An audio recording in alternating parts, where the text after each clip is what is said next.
Na ponta da linha. Sai jogando mal, Kaique perdeu, ganhou, Claudinho meio da grande área, bateu um canhão pro gol, desviado, é gol!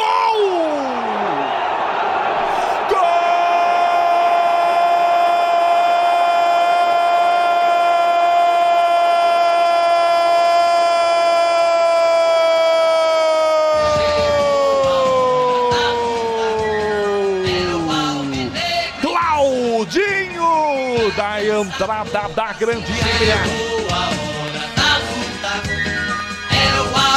Alô, meu caro Maurício Barbieri, seja bem-vindo, Barbieri, boa tarde. Boa tarde, Elia, boa tarde a todos os ouvintes da Rádio Bandeirantes, um prazer imenso estar falando com vocês.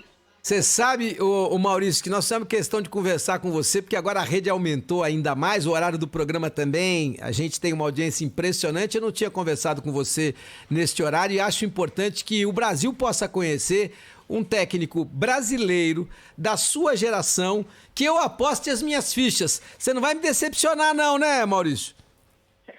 Elia, vou fazer de tudo para não te decepcionar, até porque isso envolve meus interesses pessoais também. Eu agradeço muito aí os elogios. O Barbieri, a gente fica nessa expectativa aqui de que os bons trabalhos possam realmente ser reconhecidos. Qual é o caminho, o Maurício, qual é o caminho, qual é o ponto, aquele ponto de equilíbrio para que você realmente possa apresentar um bom trabalho, para que realmente o seu trabalho seja reconhecido e fundamentalmente para aquilo que eu acredito, os resultados apareçam? Olha, Lili, eu acho que tem a ver com a maneira como se avalia os trabalhos, né? Eu acho que tem muita relação com a expectativa, que muitas vezes, em alguns momentos, ela é maior do que a realidade num primeiro momento, e isso acaba gerando frustração. E também tem que ver com a maneira como se avalia o sucesso, né? Normalmente, no Brasil, o sucesso está muito atrelado, e não podia ser diferente, à conquista de títulos, à conquista de campeonatos. Mas não é apenas isso que define um trabalho bem sucedido, né? Quando começa o Campeonato Brasileiro, por exemplo, a gente tem 6, aí se estender um pouquinho mais, 8 equipes que possam brigar pelo título, e tem outras equipes que têm condição de fazer grandes trabalhos, mas que fatalmente não vão brigar pelo título de Campeonato Brasileiro. Isso não diminui o sucesso delas, dependendo de como elas se comportam no campeonato, enfim, e a posição final que elas consigam atingir. Eu bato o martelo exatamente em cima do que você fala e isso diz respeito diretamente ao Corinthians. Eu dizia isso claramente, o elenco do Corinthians é mediano para fraco e não adianta ficar com muita expectativa. O treinador, no caso o Mancini, não tinha que ter sido mais claro e falar, olha, pro nosso tamanho tá bom demais, gostem ou não, porque se você ficar tentando tapar sol com a peneira, quem cai é o treinador, ô Maurício?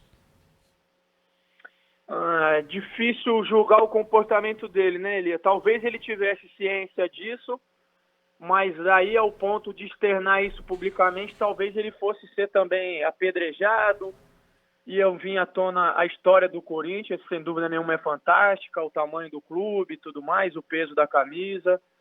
Isso tem a ver com o que a gente conversou no início. Muitas vezes se cria uma expectativa que não é condizente com a realidade.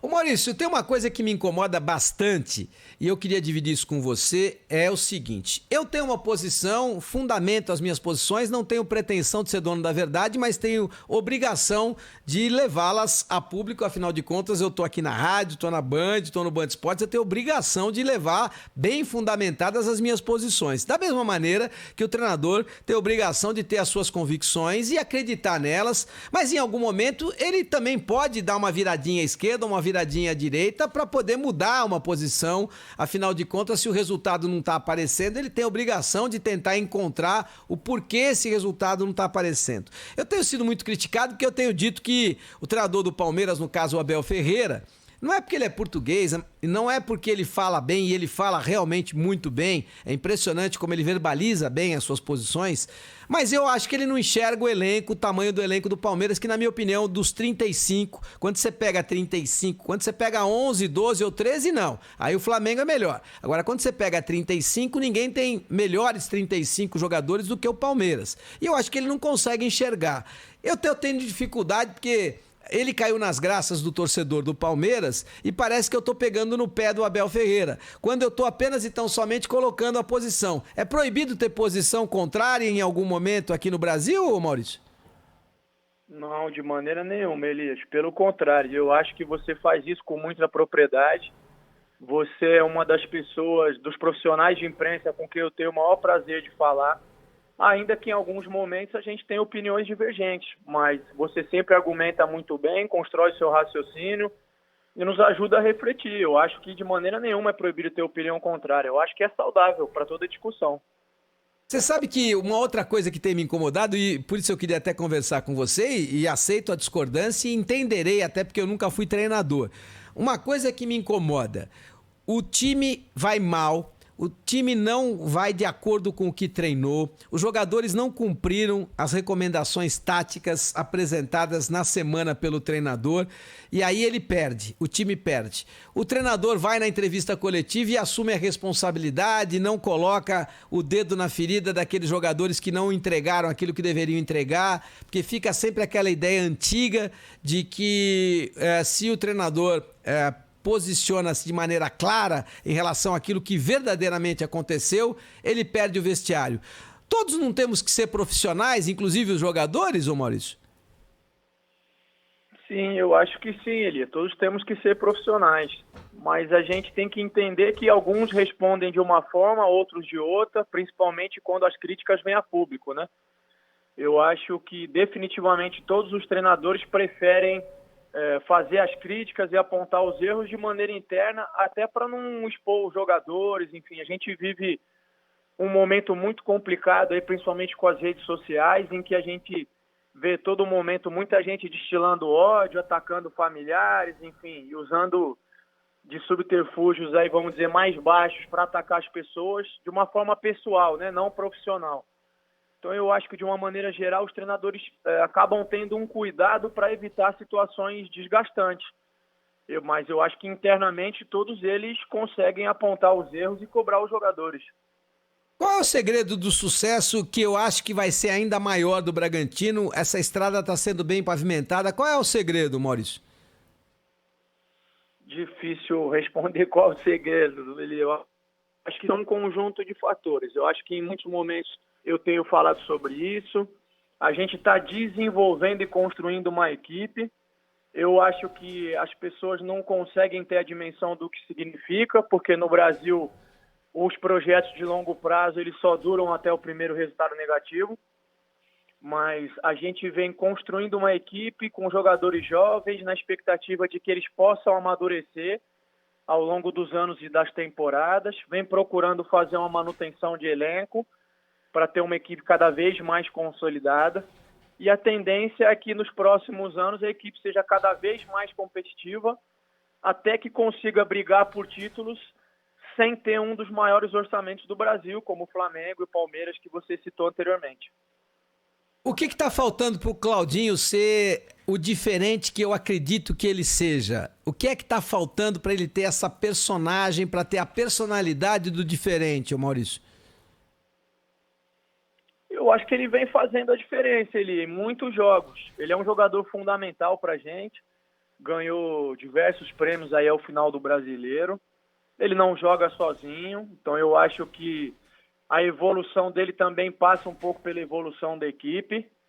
É um jogador que está amadurecendo, é um jogador jovem, recém-convocado para uma seleção olímpica. Eu acho que nos próximos meses a tendência é que ele cresça e melhore cada vez mais e possa estar fazendo mais a diferença. Nesse último jogo contra a Chapecoense, ele colocou uma bola na trave de esquerda, fez um gol incrível sem ângulo, que acabou sendo anulado porque ele estava em posição de impedimento, mas fez uma grande partida. Ô Maurício, me explica aqui, me ajuda a entender. Como diz o meu amigo da Atena, me ajuda aí. O Abel Ferreira perdeu 3 títulos consecutivos. Claro que o time foi à decisão e é mérito do Palmeiras que consegue chegar, mas perdeu 3. O Rogério Ceni ganhou 3. O Abel caiu nas graças da torcida e é encantamento puro. No que diz respeito ao Rogério Ceni, me parece clara a ideia de que no primeiro tropeço o Renato Gaúcho assume o Flamengo. O que é que o Rogério precisa fazer para cair nas graças do Flamengo? É uma situação que demonstra o que a gente estava conversando, né? Como é difícil no Brasil, às vezes, entender as coisas. Eu acho que o Rogério tem a ver com o ciclo, com que ele pegou o Flamengo. Então, ele pegou um Flamengo que vinha de um ciclo extremamente vencedor, com o Jorge Jesus.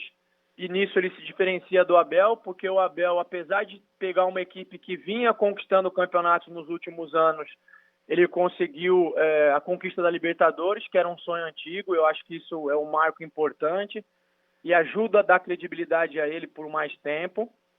E eu acho que tem a ver também com a cultura de clube. A torcida do Flamengo é extremamente exigente em relação a um bom jogo, a um jogo ofensivo, a dominar os adversários. E talvez o Rogério, em alguns momentos, não esteja conseguindo atender essa expectativa da torcida. E eu acho que o Abel, por esses resultados recentes ainda de títulos, mesmo perdendo essas finais, ainda tem um pouco mais de credibilidade junto à torcida. Realisticamente, qual a posição que você imagina que o Bragantino possa chegar no final da temporada depois de 38 rodadas de Brasileiro, Maurício? Difícil responder ele. Eu acho que de saída, por questões como orçamento, elenco, contratação, eu acho que a gente fazendo uma boa temporada, a gente consegue brigar por uma pré-Libertadores ou uma Libertadores de maneira direta. Mas isso não é uma obsessão e não é uma meta como obrigação. Preciso entender o que vai acontecer, se eu vou perder jogadores importantes como o Claudinho para uma Olimpíada ou para uma Copa América. Isso vai impactar em muitas rodadas de Campeonato Brasileiro e pode acabar fazendo a diferença. Eu tenho uma base que está mantida, que são jogadores, apesar de jovens, já com bastante maturidade e alguma experiência, mas depois tem uma série de jogadores muito jovens, alguns com pouquíssima experiência em Série A de brasileiro. E num campeonato de 38 rodadas, a regularidade é fundamental, então preciso que todos consigam desempenhar em alto nível. E só quem vai demonstrar isso é o tempo.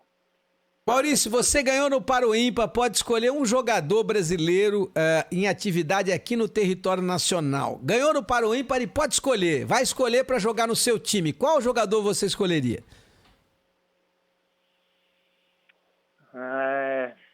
Difícil, hein? Eu acho que um jogador que consegue ser decisivo e fez muita diferença nos últimos anos é o Bruno Henrique. Cara, pensei nele. Também, eu tava com o Bruno Henrique aqui, eu falei, eu ganhei no Paro Ímpar, é o Bruno Henrique, é rápido, cabeceia bem, chuta bem, no 1 contra 1, é impressionante, é impressionante o Bruno Henrique, não, Maurício? Sim, é um jogador que quando tá no dia dele, realmente ele faz a diferença, desequilibra os jogos, é decisivo, eu acho um jogador fantástico. Tá falado então, conversamos com Maurício Barbieri, técnico do Bragantino, estreia com vitória no Campeonato Brasileiro. Só pé quente, então firme aí, hein, Maurício? Boa sorte. Obrigado, Eli. É um prazer enorme falar com você, falar com os ouvintes da Rádio Bandeirantes. E obrigado, a gente vai procurar fazer as melhores escolhas para fazer um grande jogo quarta-feira com